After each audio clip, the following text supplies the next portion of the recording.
సభకు నమస్కారం. మన అధినేత మాన్యశ్రీ నారా చంద్రబాబు నాయుడు గారికి మరో నమస్కారం. మహానాడు వేదికపై ప్రధాన కార్యదర్శి నివేదిక. ఆ రోజు ఒక అపూర్వ చారిత్రాత్మక ఘట్టాన్ని ఆవిష్కరించిన పర్వదినం. అదే 1982 మార్చి 29. యావత్ తెలుగు ప్రజలు ఉత్కంఠతో ఎదురుచూచిన రోజు. తెలుగు తల్లి పులకించి పరవశించిన శుభదినం.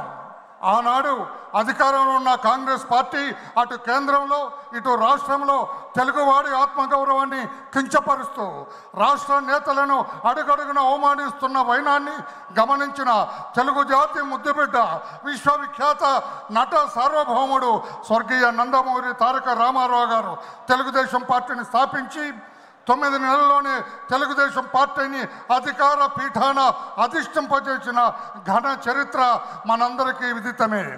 ఆ మహామనిషి జన్మదినం మనందరికీ పర్వదినం. ఆనాటి నుండి తెలుగుదేశం పార్టీ మహానాడు పేరిట ప్రతి సంవత్సరం ఒక జాతరగా జరుపుకుంటున్నాం. ఈనాడు కడప మహానగరంలో ఆ తారక రాముని 102వ జన్మదినం సందర్భంగా మహానాడు జరుపుకుంటున్నాం. ఈ మహానాడుకు దేశ విదేశాల నుండి తరలి వచ్చిన తెలుగుదేశం పార్టీ కుటుంబ సభ్యులందరికీ నా హృదయపూర్వక వందనం, అభివందనం. తారక రాముని తదుపరి పార్టీ పగ్గాలు చేపట్టిన మన ప్రీతమ నేత మాన్యశ్రీ నారా చంద్రబాబు నాయుడు గారు తెలుగుదేశం పార్టీ జాతీయ అధ్యక్షులుగా ఆనాటి నుండి ఈనాటి వరకు పార్టీని కడు సమర్థవంతంగా నడుపుతున్న తీరు అనన్య సామాన్యం, అజరామరం.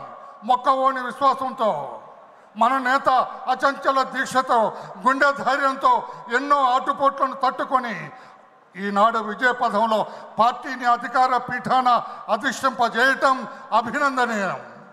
ఆయన అకుంఠిత దీక్ష, రాజకీయ ప్రణాళిక, జనసేన బీజేపీ పార్టీలతో కూటమి ఏర్పాటు ఈనాడు రాష్ట్ర ప్రజలకు ప్రజాస్వామ్య పరిపాలన అందించటానికి మార్గాన్ని సుగమం చేసింది.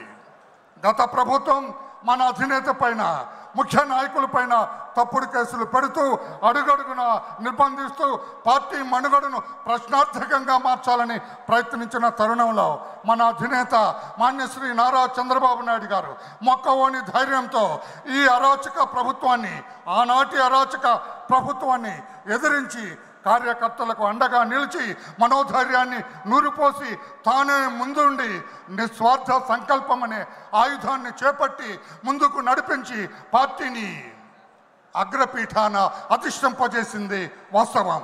ప్రశ్నించే గొంతుకులను నొక్కింది గత ప్రభుత్వం. భావ స్వేచ్ఛలను హరించింది గత ప్రభుత్వం. వ్యవస్థలన్నింటినీ తన గుప్పెట్లో పెట్టుకుంది గత ప్రభుత్వం. అడుగడుగున ప్రజాస్వామ్యాన్ని అవహేళన చేసింది గత ప్రభుత్వం. పలు సందర్భాల్లో రాజ్యాంగాన్ని ధిక్కరించింది గత ప్రభుత్వం. శాంతి పద్ధతులను కాపాడాల్సిన పోలీసు వ్యవస్థ ఆనాడు పూర్తిగా నిర్వీర్యమైపోయింది.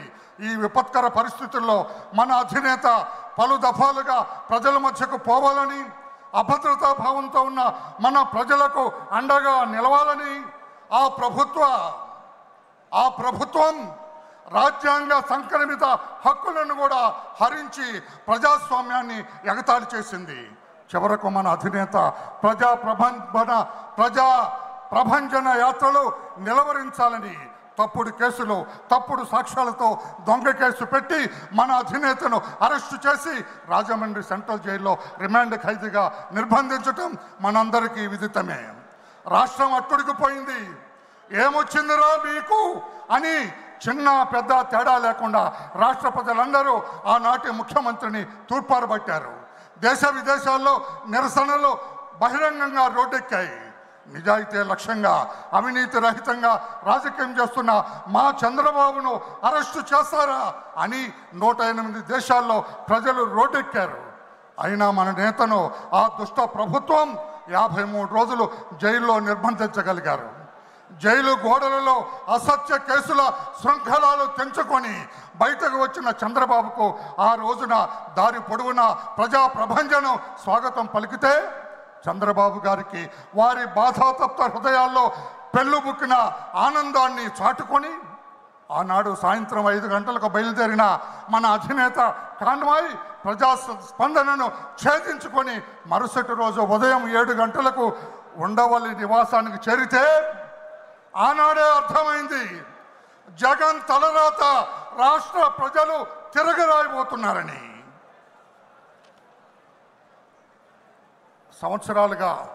సంవత్సర కాలంగా మన అధినేత ముఖ్యమంత్రిత్వంలో కూటమి ప్రభుత్వం ఏర్పాటై ప్రజారంజక పరిపాలన అందిస్తూ ఉన్నది.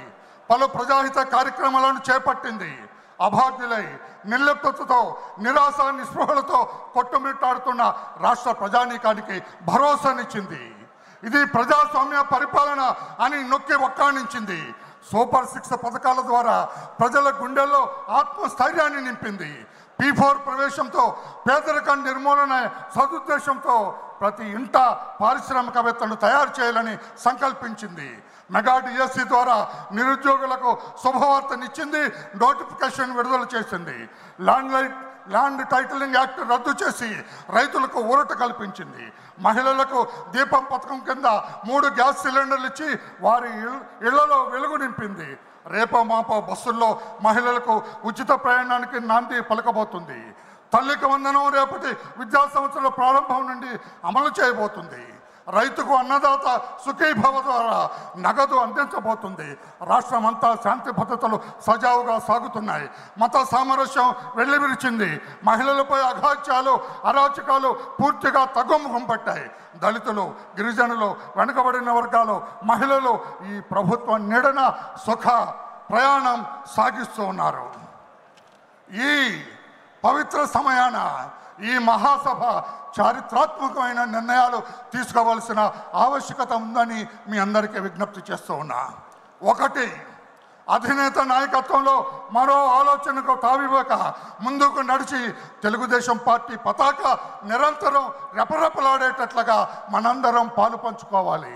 2, ప్రజా శ్రేయస్సే లక్ష్యంగా అందరం నడుం కట్టి ప్రభుత్వానికి అండగా నిలవాలి. అధినేత హస్తాలు బలోపేతం చేయాలి. 3, అడుగడుగున ప్రత్యర్థుల దుష్ప్రచారాన్ని పై స్థాయి నుంచి క్రింది స్థాయి నాయకుల వరకు బలంగా తిప్పికొట్టాలి. 4, మన ప్రభుత్వం చేపడుతున్న అభివృద్ధి సంక్షేమ పథకాలను ప్రజాక్షేత్రంలోకి తీసుకెళ్ళాలి. 5, ప్రస్తుత కాలమాన పరిస్థితులకు అనుగుణంగా ఆధునీకరించబడిన పార్టీ సిద్ధాంతాలను ప్రతి కార్యకర్త చిత్తశుద్ధితో స్వీకరించి ప్రజల్లో ప్రచారం చేయాలి. 6, మన రాజకీయ ప్రత్యర్థి ఓ జిత్తుల మారి నక్క. అతని అవినీతి సంపాదన అనుసరించే అక్రమ మార్గాలపై ప్రతి కార్యకర్త డేగ కన్నుతో నిఘా వేయాలి. కుల, మత, ప్రాంతీయ విద్వేషాలు రెచ్చగొట్టే అసాంఘిక శక్తుల కదలికలపై నిరంతరం అప్రమత్తులమై ఉండాలి. అధికార పీఠం ఎక్కామన్న అలసత్వం పనికిరాదు. నాయకుని మాటే అయ్యా తమరి మాటే మాకు సుగ్రీవాజ్ఞ. మీ కార్యదక్షత, మీ కఠోర శ్రమ, రాజకీయ అనుభవం, మీ చతురత అంతా అందరికీ విదితమే. ఆర్య, చంద్రబాబు నాయక, మీరు ఆదేశించండి, మేము పాటిస్తాం. ఎట్టి పరిస్థితుల్లో అవినీతి పరులకు అధికారం దక్కనివ్వం. అప్రజాస్వామికులను ప్రజాక్షేత్రానికి రానివ్వం. ఎందరో మహానుభావుల త్యాగ ఫలం ఈనాడు అధికార పీఠం. మీ నాయకత్వమే మాకు శ్రీరామ రక్ష. అందుకే ఈ మా అందరి నడక మీ వెంటే, మీ అడుగుదారుల్లో నడుస్తాం. రాష్ట్ర సర్వతోముఖాభివృద్ధి అనే యజ్ఞంలో సమిధలుగా మారుతాం. మీ మాటే మా బాట, ఇదే మా అందరి భాష.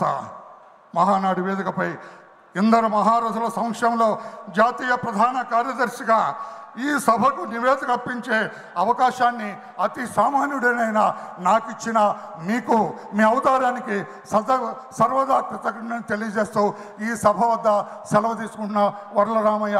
నమస్కారం.